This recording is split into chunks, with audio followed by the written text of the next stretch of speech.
"Here, this is not much, but please, this is all the money I have." I handed the man an envelope with my entire paycheck. It was after school one day recently. I'd started a part-time job, and with my first paycheck in hand, I was heading to a department store to buy some dishes I thought my grandma would like as a gift. That's when I saw a father and child standing on a bridge by the river. They looked worn out as I walked past them. "Please, could you spare some money?" The man, who seemed to be the father, directed this plea at me. Surprised, I looked closer at the pair. The child's arm was severely burned. "A burn?" I said without thinking. "Yes," he replied. "Unfortunately, I don't even have money to take him to the hospital." I actually did have money on me today, but this was the money I'd saved to celebrate my grandma's birthday. I knew there was only one thing I could do. "My name is Will Taylor," I began. "Since I was little, my grandma taught me an important lesson. Kindness isn't just for others. It always finds a way back to you." This was my grandma's motto, and true to her words, she always put others before herself. I lost my parents when I was young, and from age 4, my grandma raised me. She was a gentle woman, always with a smile, and she raised me, her only family, with so much care. Though her legs weren't strong enough for work and she lived on a modest pension, life wasn't luxurious. But even in our small old house, I was happy, eating her simple, warm meals and spending calm days with her. However, my grandma, who valued others more than herself, often faced people who took advantage of her kindness. Even with dubious sales pitches, I think her sharp instincts saw through the schemes. Yet she'd still buy things, saying, "If I don't, that person will struggle." Despite her difficulty walking, she'd take on thankless jobs in the neighborhood just because that grandma can't say no. Once I overheard some neighborhood ladies gossiping about her, which made me mad, so I told her. But she just smiled and said, "If nobody else wants to do it, then I'm happy to help." That's who my grandma is, I thought. Grandma can't say no. She just doesn't say no. She's nothing like you people who just complain and rely on others. I wanted to say to the ladies. I wanted to go tell those ladies off immediately, but Grandma shook her head and said, "No, it's okay if they don't understand. Kindness goes around, and someday it comes back to you, right?" I've heard it 100 times. I've got it memorized. Seeing me give up on confronting those people, my grandma chuckled. "You're such a good kid, Will." Over and over, Grandma's kindness had cost her. That was a fact, but she always seemed unbothered, smiling peacefully as if that didn't matter at all. Even as a child, while I worried about her deep down, I believed kindness given to others eventually comes back to you. Because of that, I naturally became the kind of person who chose to put others before myself. But as I grew older, I started facing moments that made me question if all that kindness was a waste. Committees no one wanted, taking others' turns cleaning, carrying classmates' shoes, none of it was about how I felt. If someone needs this, I'll step in and help, I thought. But I soon noticed that while they said thanks on the surface, they actually saw me as the guy they could easily use. "Sorry, my family's in the hospital, and I need to go visit them ASAP." Every day, that classmate would ask me to switch with him for bathroom cleaning duty. "Oh, sure, go ahead and visit them soon," I'd agree without hesitation, only to hear him laugh later. "You really lie so easily. You're just going to karaoke. Don't worry about him. He's a phony anyway." I'd overheard these comments more times than I could count. Even then, I kept telling myself that being kind to others was the right thing to do. But others saw me as a people-pleaser or mocked me as being so desperate to be liked, even though I wasn't doing anything wrong. I rarely had anyone I could call a friend. Am I doing something wrong? By my junior year, that question had started echoing in my mind. Grandma, as always, kept sacrificing herself to be kind to others, but was it really coming back to her, or was she just being taken advantage of because of her kindness? I couldn't bring myself to talk to her about it, so I kept stewing over it day after day. Then one day, it was my grandma's 80th birthday. I'd recently started a part-time job and planned to buy her some dishes she'd love as a gift.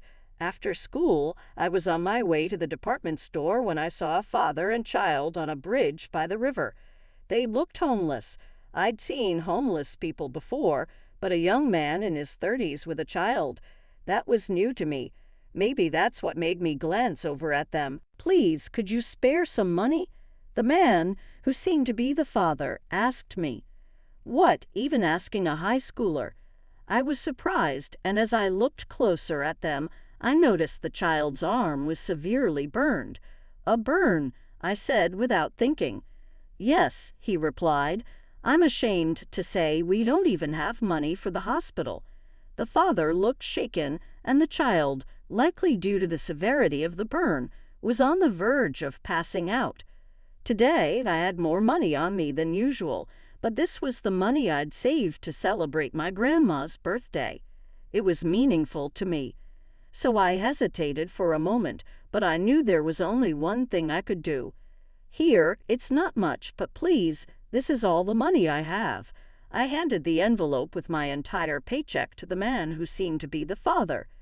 Looking inside, he gasped, "This much? Are you sure?" "Yes, please take it all. Hurry and get him to the hospital." As I said this, the man expressed his appreciation and then ran off, carrying his child. This was the right thing to do. I was certain that my grandma would be happier knowing what I did rather than receiving a gift of dishes. I could almost picture her face, smiling as she'd say, "Will, you're so thoughtful. Thank you for remembering what I taught you." Later, I noticed some spare change in my pocket from when I bought a drink at school that afternoon. With just enough for one flower, I bought a single bloom from a nearby flower shop and headed home about an hour later than usual. Then Grandma, I found her collapsed in the living room. I immediately called for an ambulance, but the paramedics told me that by the time they arrived, she was no longer breathing. Just like that, my grandma was gone forever. It wasn't an accident or a crime, just a sudden death that could happen at her age. The hospital staff tried to comfort me, saying there was nothing anyone could do. But what if I had come home at my usual time? I couldn't stop myself from thinking that if I had noticed my grandma collapsed even a bit earlier, maybe she could have survived. If I had ignored the homeless man and run straight home, I might have gotten back sooner. It was all just what-ifs, and I knew it was pointless to dwell on them. Even so, I couldn't help but feel that way. Was my grandma truly happy believing that someday kindness comes back to you?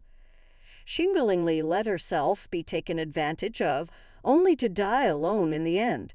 In the end, did anything good really come of it? At that moment, everything I had believed in crumbled inside me. My grandma had shown me firsthand that sacrificing yourself for others doesn't lead to anything good. So, from then on, I vowed I would never be kind for someone else's sake again. Maybe it was a reaction to everything that happened, but I ended up falling into this extreme way of thinking. After that, my life became the exact opposite of what it had been. I stopped trusting people, and helping others was out of the question. I only looked out for myself, avoiding anything that might cause me trouble or loss. As a result, it was no surprise that people disliked me. During my school years, people called me self-centered, antisocial, and boring. Once I entered the workforce, it was uncooperative, cold-hearted, and hard to get along with. People avoided me. Whether I acted for others or put myself first, people still judged me. So why not choose the path where I lose nothing? After years of living alone, that mentality became ingrained in me. I still feel grateful to my grandma and haven't stopped loving her, but at the same time, I can't help but pity her for ending her life believing in a pointless virtue, having gained nothing from it. I wish I could have realized the truth sooner and told her. Of course, it's far too late now. Naturally, with this mindset, I never had a girlfriend. let alone got married. At some point, I found myself at 40 with no family or friends. I was truly alone in the world. Beer was my only pleasure, so I'll probably die young. Not that it matters. No one would miss me, and that's a relief. It was another Friday evening after a long week. I headed to my usual bar and started drinking American beer at the counter. Being Friday, the place was packed, and just then, a new customer walked in. The familiar bartender looked at him and said, "Hey, buddy, sorry, but as you can see, it's full. There's a spot next to this grumpy old guy, though. What'll it be?" I was the grumpy old guy, but even if I am a regular, that's a pretty harsh thing to say to a paying customer. Not that it bothered me much. This bartender is about the only person I feel comfortable around. He's a bit older than me, and no matter what I say, he just laughs it off. Easygoing, sure, but it's exactly that light-hearted attitude that makes him easy to be around. He doesn't know my past or who I was at work. Maybe that's why I can drink here without a care. Then I heard the scrape of a chair next to me.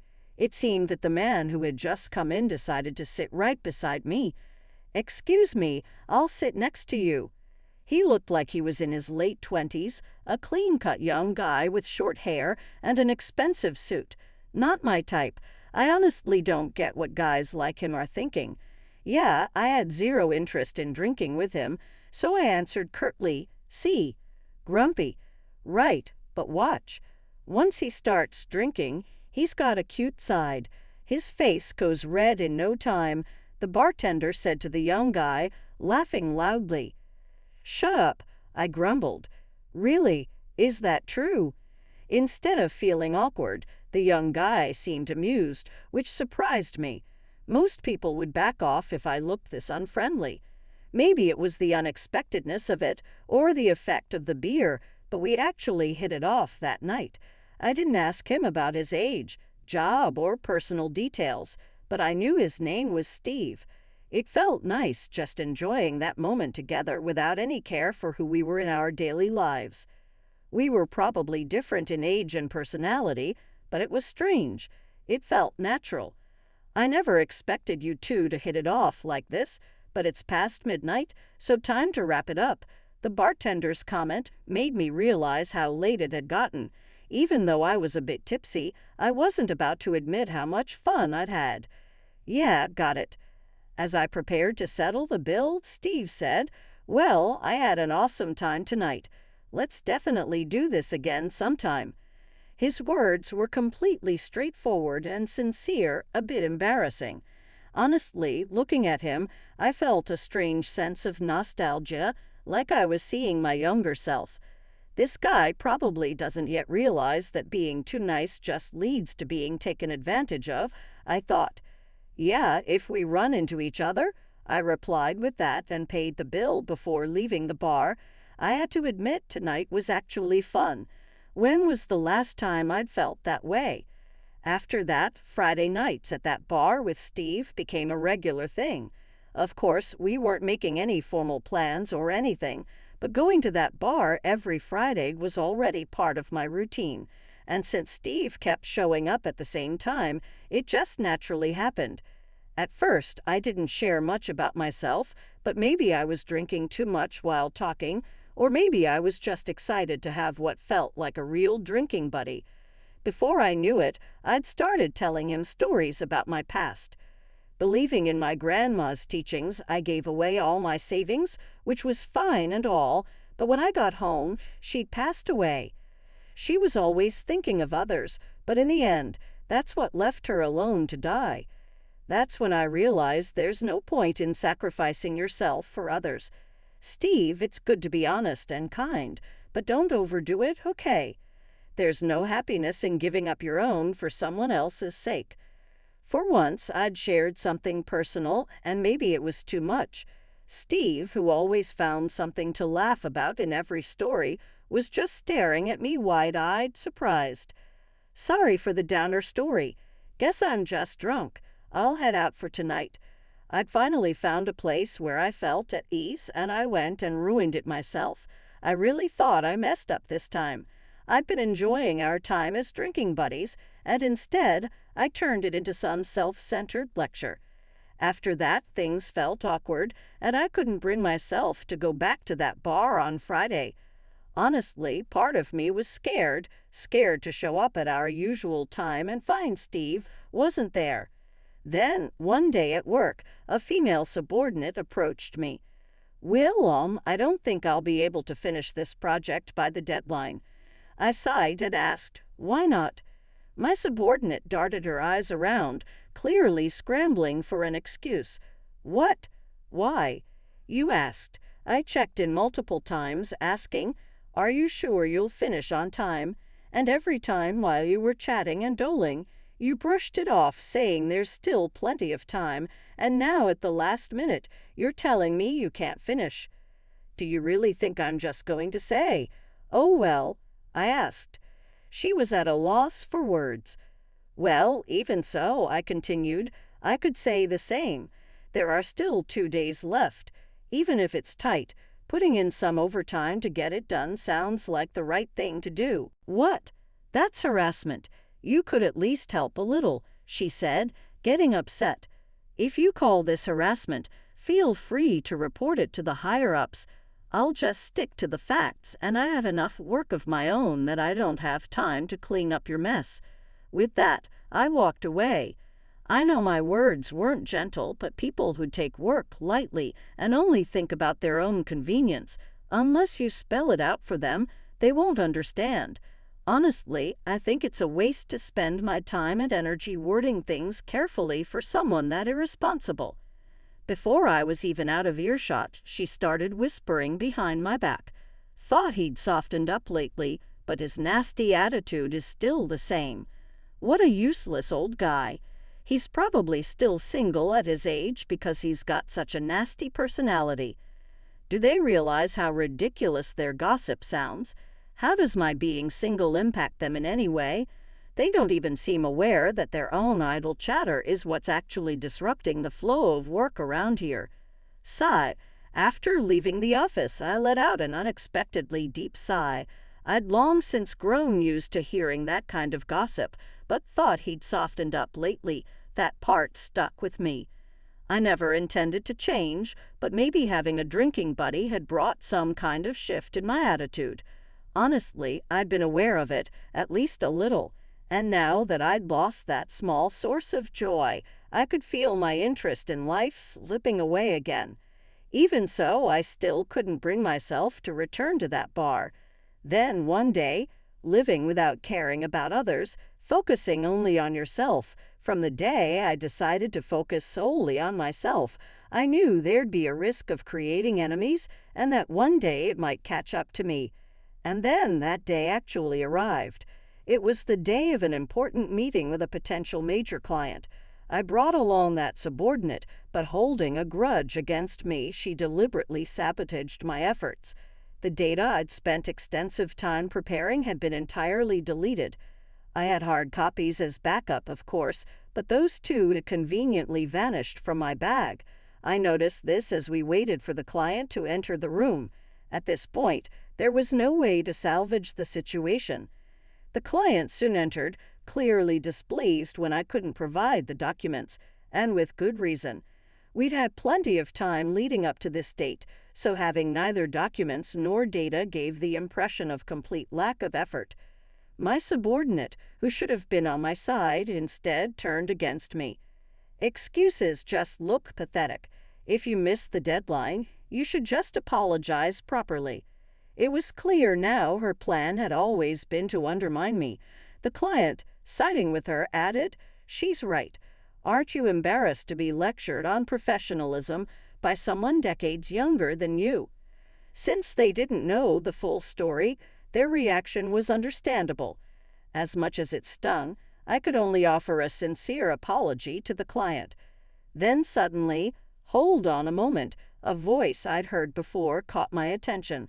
I lifted my head slightly and looked toward the voice. What?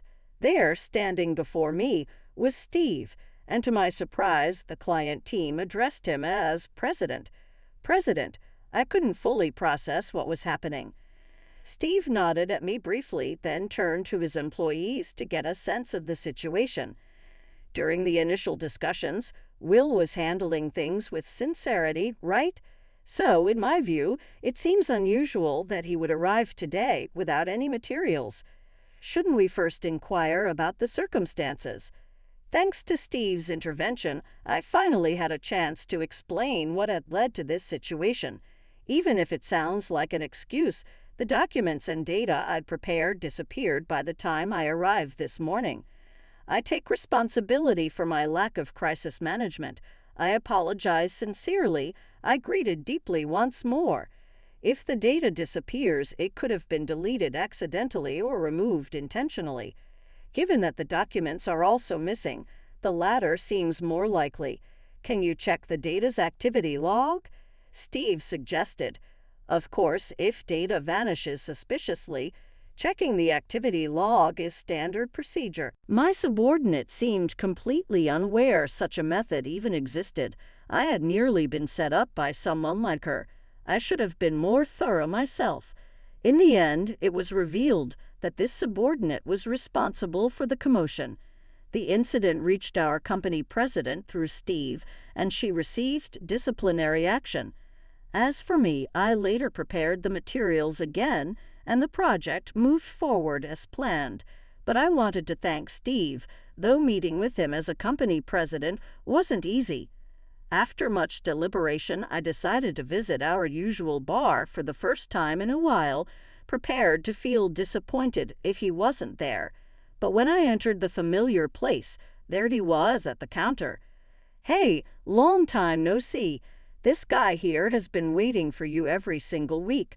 The bartender's words almost brought tears to my eyes. But saying that out loud was out of the question, so I just took my usual seat in silence.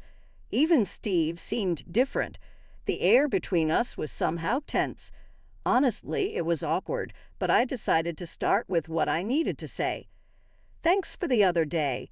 You really saved me," I said. Seeing me greeted, Steve seemed to understand right away. "No need for that. Please raise your head," he said, then continued.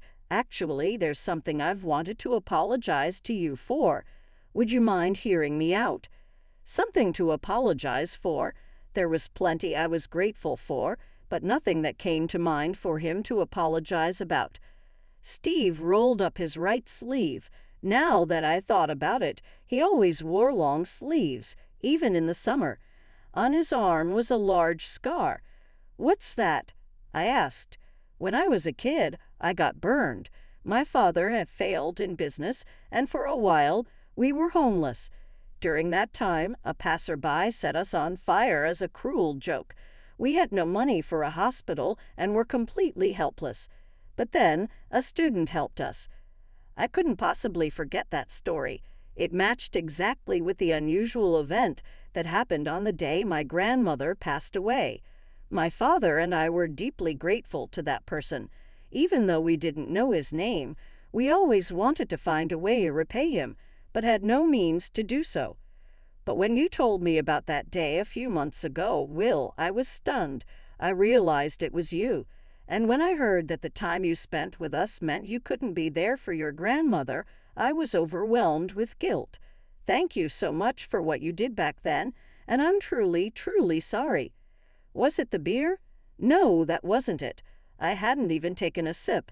Against my usual character, tears were welling up. Deep down, I'd always known no one was to blame for my grandmother's death. Even if there were someone to blame, she would never have wanted me to live a life cursing them. But to survive alone, I had no choice but to resent the kindness my grandmother had believed in all these years. I'd wondered if my act of helping a homeless father and son was the right choice, or a mistake. I couldn't quite believe it myself, but that little boy, barely conscious back then, had grown into the remarkable person standing before me now. Not only that, but he'd become my only drinking buddy here to express his heartfelt thanks. My choice, the kindness my grandmother taught me to show others, wasn't wrong. Realizing that, tears began to flow. "I'm truly sorry," Steve apologized deeply once again. "No, that's not it," I said. "I'm happy. Thank you. Knowing that you're alive and well has saved both me and my grandmother. I wasn't wrong. Maybe I did save you and your father that day, but right now, I'm the one being saved. Come to think of it, without Steve's help in the data loss incident, I might have lost my job by now. In that sense, Steve really did save me. Kindness isn't just for others. The kindness I once gave truly came back to help me now. Grandma, are you watching? Your lesson was real. I doubted it for so long, but thank you for teaching me something so important." Then Steve and I raised our glasses and toasted with more strength than ever.